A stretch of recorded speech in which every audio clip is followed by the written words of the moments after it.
Las primeras ciudades que se fundan en Venezuela, casi todas estuvieron bajo la protección de la Virgen María. Cristóbal Colón llegó a lo que es hoy Venezuela en 1498 y los españoles empezaron a fundar ciudades y a ver dónde se iban asentando.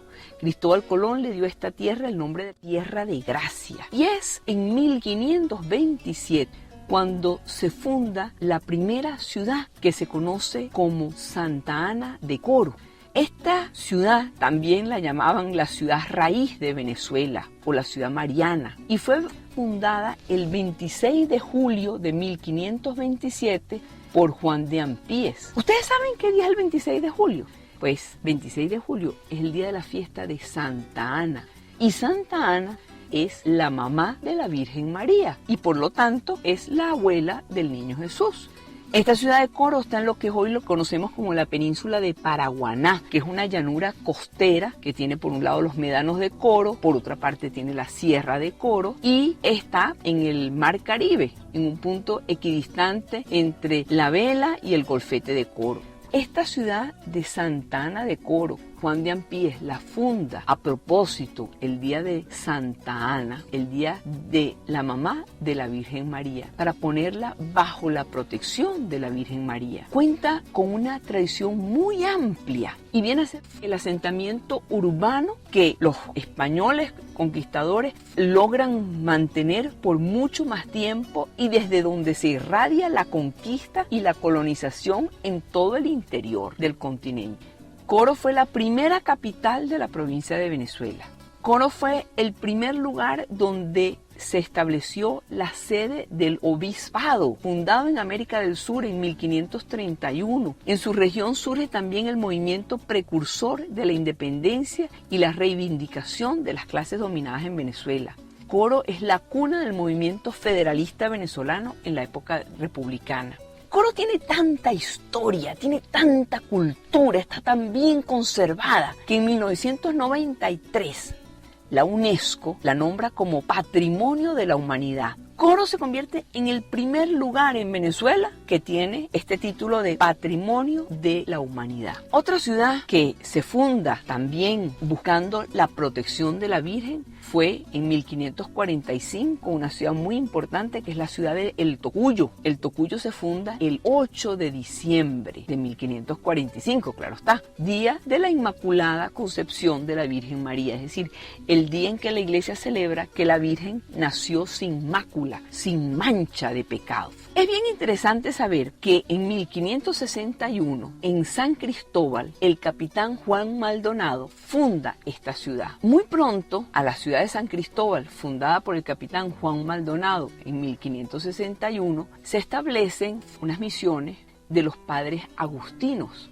Los padres agustinos fueron fundados por San Agustín. San Agustín fue ese santo tan grande y tan importante que en su juventud tuvo una vida un poco disipada, un poco desordenada. Y su mamá, que se llamaba Mónica, que la conocemos como Santa Mónica, era una mujer muy católica, pero el papá nunca quiso que bautizaran a Agustín y por lo tanto la mamá nunca se atrevió a bautizarlo, pero ella le pedía a Dios, Señor, que Agustín se convierta al catolicismo. Y Agustín era un muchacho brillante, pero eso sí, le encantaba andar en una cosa y en la otra, y además de todo era como muy académico y discutía acerca de las cosas. Total, que la mamá, Santa Mónica, le pedía a la Virgen y le decía, Virgen María, tú que eres la madre de la consolación, ayúdame a convertir a mi hijo. Por eso, los padres agustinos tienen una gran devoción a la Virgen de la Consolación. Esto es muy importante saberlo,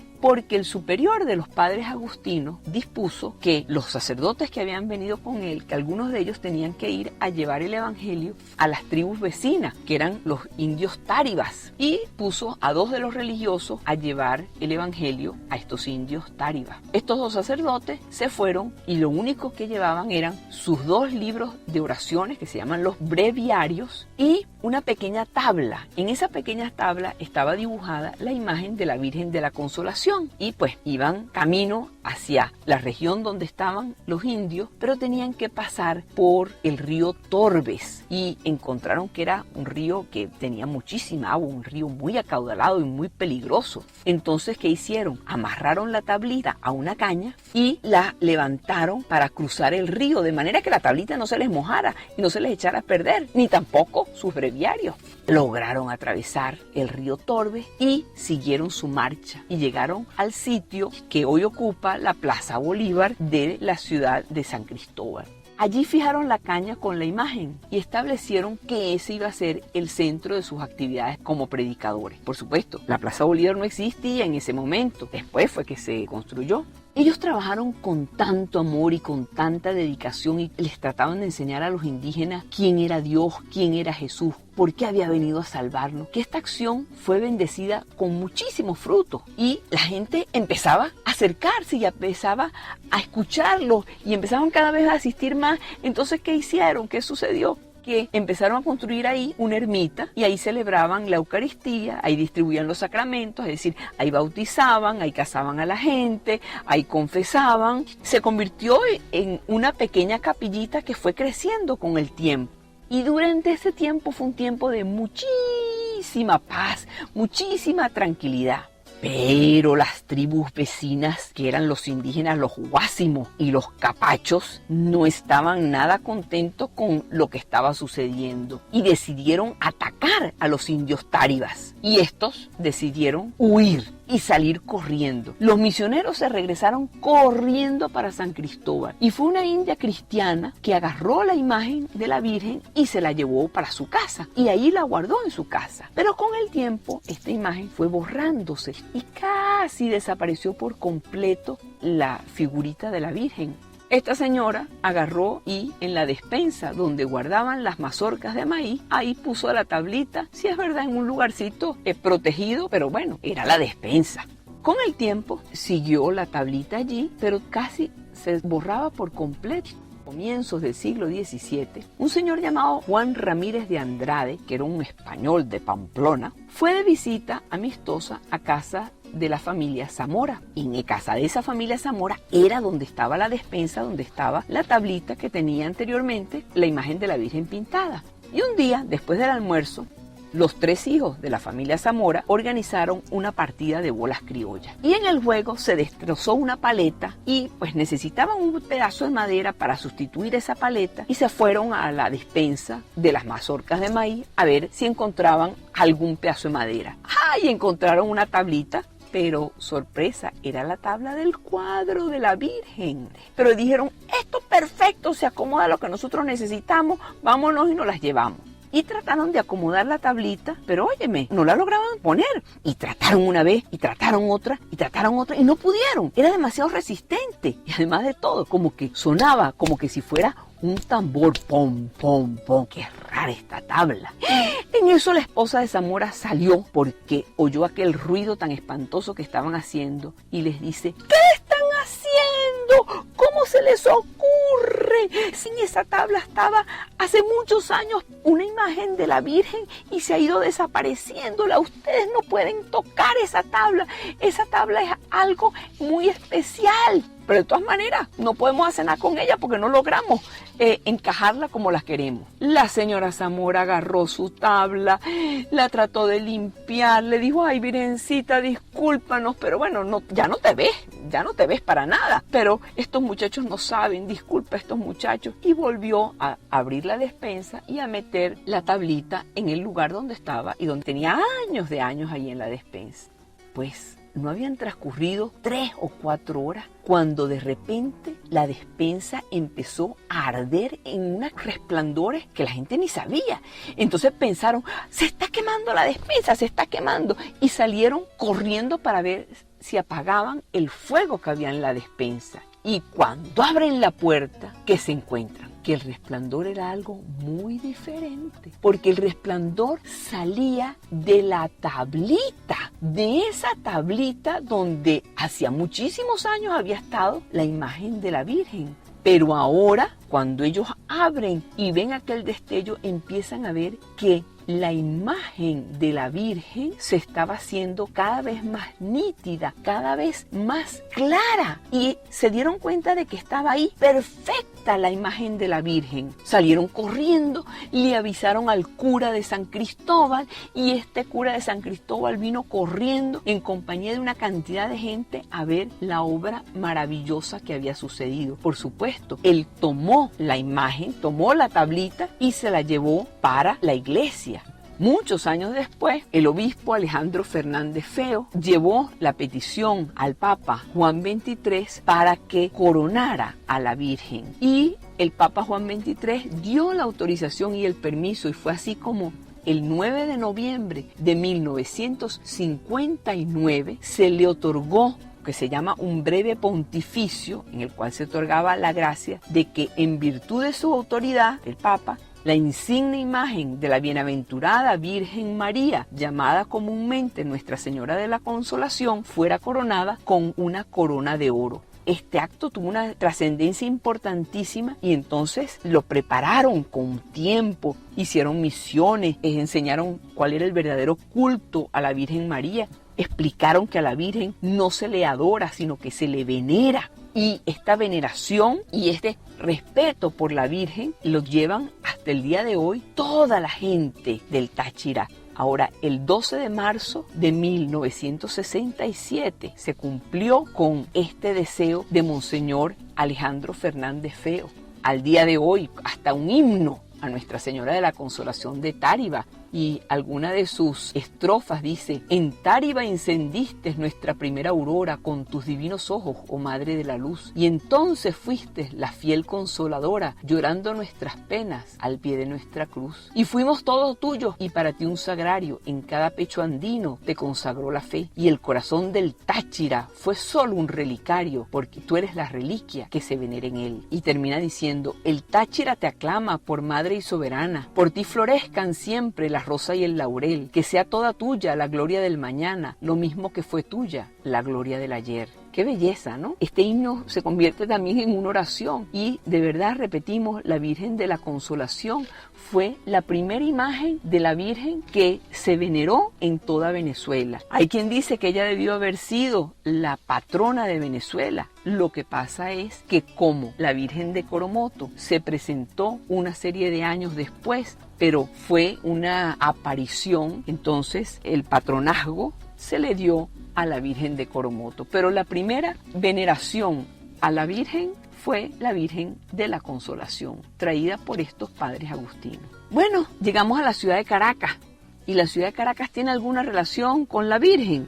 Pues claro que sí, porque si nosotros nos acordamos, en 1498 comenzó la llegada de los españoles a la América y hacia 1558 los españoles se aventuraron a expandir su colonización a una serie de áreas y entre ellos llegaron en ese momento a lo que hoy conocemos como la ciudad de Caracas.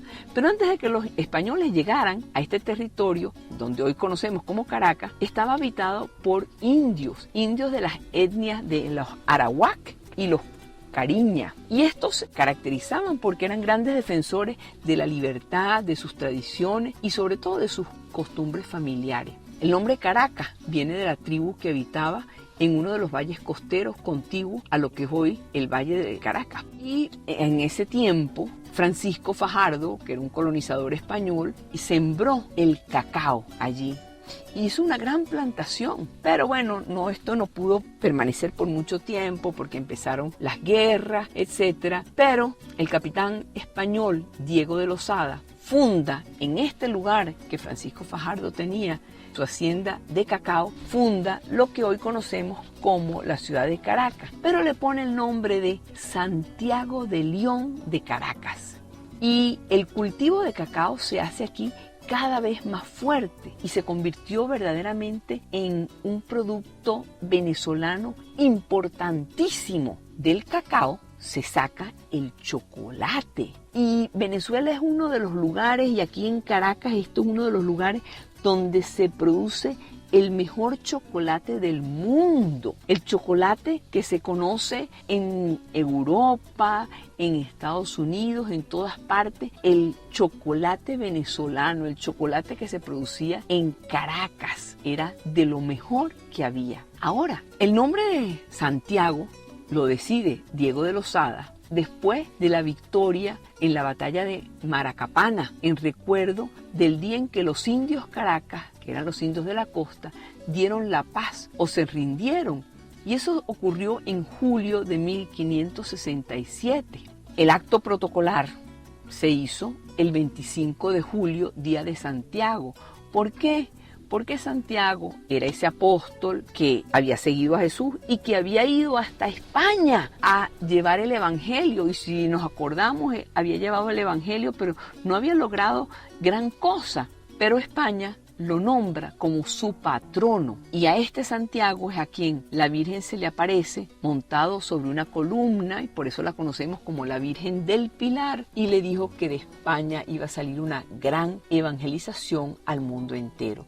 Pues Diego de Lozada, como era en el mismo mes de julio donde habían obtenido ese triunfo, establece para fundar la ciudad el 25 de julio, día de la fiesta de Santiago, de manera de ponerlo bajo la protección del patrón de España. El nombre de León se debería adicionalmente a que ese día también, 25 de julio, era el día de San León. Ahora, el escudo de armas, Santiago de León de Caracas, tuvo su escudo de armas y fue concedido por el rey Felipe II de España. Pero este escudo de armas es muy interesante porque se trata de una petición que hizo Simón de Bolívar el Mozo, que era un antepasado de nuestro libertador. Simón de Bolívar había vivido en 1589 y lo habían enviado el ayuntamiento a la corte para pedirle al rey una serie de beneficios para la capital de la provincia de Venezuela, que iba a ser Caracas. Le pidió al rey: nosotros necesitamos un escudo de armas. Fíjense ustedes cómo la familia de Simón Bolívar, desde los principios de nuestra historia, estaba presente. Bueno, el rey acepta y permite y aprueba el escudo. El escudo tiene en el centro un campo de plata, es decir, de color de plata, con un gran león que está de pie, un león que tiene un color pardo, y entre los brazos tiene una cruz, que es la cruz de Santiago, y encima tenía una corona de 5 puntos. Así comienza el primer escudo, pero muy pronto se le añade en la parte de abajo una orla que decía Santiago de León de Caracas 1567, y se le pone una segunda orla que rodea todo el blasón, que lleva inscrito el lema Ave María Santísima, sin pecado concebida en el primer instante de su ser natural. Es decir, en el escudo de armas de Caracas aparece el título Ave María Santísima, sin pecado concebida en el primer instante de su ser natural. Este escudo no solamente fue el escudo de la ciudad de Caracas, sino fue el primer escudo que tuvo Venezuela.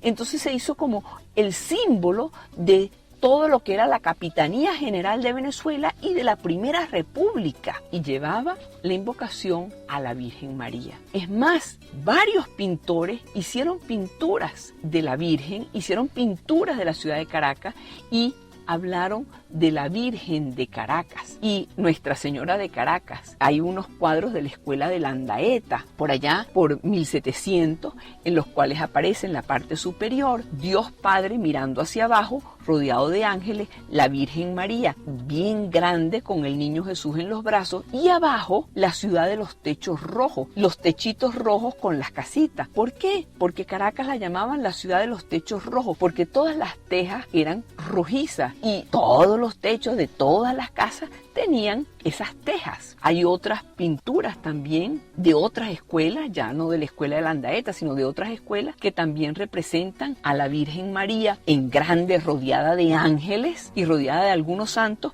y en la parte de abajo lo que era el centro de Caracas, la parte central, las casas, la iglesia, Nuestra Señora de Caracas, la Virgen María, siempre presente en todo momento en la fundación de nuestras ciudades y sobre todo de nuestras ciudades más importantes.